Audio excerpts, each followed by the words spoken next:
Bonjour, je m'appelle Daniel Sastre, je viens d'écrire un livre qui va sortir incessamment sous peu, un roman qui s'appelle Le Dernier Amour. Donc c'est toujours très difficile de présenter en quelques minutes un roman sur lequel on a travaillé 18 mois. Un essai, c'est encore possible, on peut donner le contenu. Un roman, il y a tellement d'entrées, on n'est plus dedans non plus quand il est en passe d'être fabriqué, à l'impression. Donc j'ai pensé que plutôt que de revenir sur le roman lui-même, peut-être vous présenter un petit texte qui m'est venu à ce sujet, au sujet de la parution. Alors je vais vous lire ce petit texte. Dernier amour va sans doute bientôt apparaître, paraître, sortir, bref, exister. Car depuis quelques jours, je commence de me poser questions qu'auparavant je ne me posais pas réellement.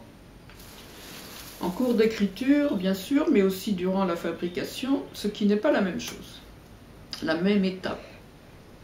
Là, hier soir, surtout, sont venues d'abord par tout petits bribes de légères interrogations, doutes, puis craintes sur la manière dont certaines personnes vont le recevoir, ce livre. Je suis passée de l'autre côté, du côté des lecteurs. Le moment inévitable où tu sens que si tu n'y prends garde, tu risques de t'enfermer dans la vase. T'enfoncer dans la vase parce que s'enfermer dans la vase.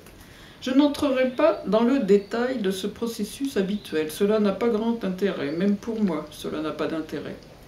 Et d'ailleurs, en cette période, je remarque que plus que des pensées positives qu'on accueille avec joie à l'intérieur de soi, je dois me battre plutôt, ou plus précisément me tenir vigilante, à ne pas perdre de temps, et encore moins d'énergie physique et mentale, autour de pensées oiseuses qui viennent de l'extérieur, pour les exposer en plus, dans le détail, en les explorant.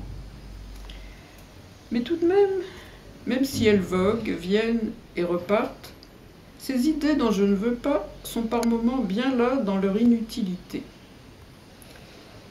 Qui va lire quoi et comment va-t-il ou va-t-elle me lire? Angoisse de l'auteur. Mais non, il me lit mal. Ah, ce n'est pas du tout ça. Je n'ai jamais réglé de compte ici avec personne. Pas écrit un seul mot sans auparavant avoir déposé les armes. Alors, au secours, Witold, comme toujours, Witold Kombrowski. Il dit dans son journal: je peux, tout en mentant, proférer une vérité qui monte jusqu'au ciel et lâcher par franchise la pire sottise. Apprends, toi, lecteur, lectrice, à apprécier une pensée indépendamment de celui qui la prononce et de sa forme. Oui, la mystification est recommandée pour un écrivain, qu'il trouble un peu l'eau autour de lui pour qu'on ne sache pas qui il est. Un pantin, un plaisantin, un sage, un fourbe, un explorateur, un blagueur, un guide. Et pourquoi pas tout cela à la fois? Fini de somnoler tranquille dans un bain de confiance mutuelle, que l'esprit veille. Tenez-vous sur vos gardes. Bizarre, cet arbuste qui croît dans mon jardin est sur un sol si peu favorable. Si j'étais jardinier, je l'arroserais soigneusement matin et soir, car la bizarrerie, parfois, devient précieuse. Seulement voilà, je ne suis pas jardinier. Donc, Dernier Amour va sortir dans quelques jours ou semaines, et je posterai sur ma page auteur, Daniel Sastre auteur, ma page Facebook, un bon de commande et une présentation, et j'espère que vous en ferez une bonne lecture. Au revoir. Ah bah ça s'arrête. Comme ça. Je répète.